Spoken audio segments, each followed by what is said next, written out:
Minu plaan on järgneva 28 päeva jooksul iga päev vähemalt 15 minutit sõita velotrenažööriga. Ja pisikene preemia sinna juurde.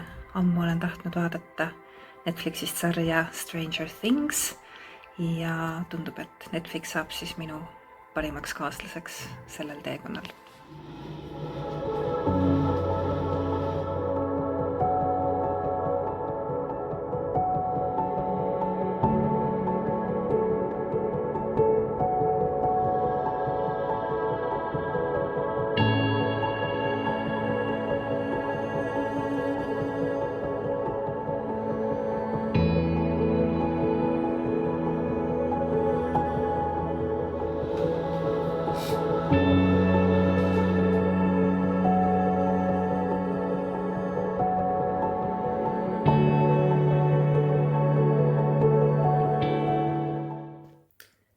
Tänasega saab tehtud 3. nädal.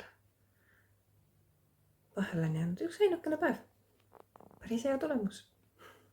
Vaatame, mida viimane nädal toob.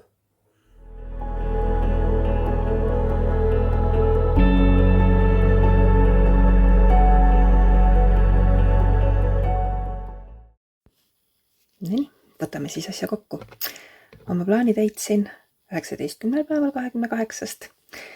Mulle tundub, et kõikide ootamatuste vastu ei ole võimalik ennast kindlustada, aga kui oma aega mõistlikult planeerida, siis päris paljusid endast on võimalik vältida.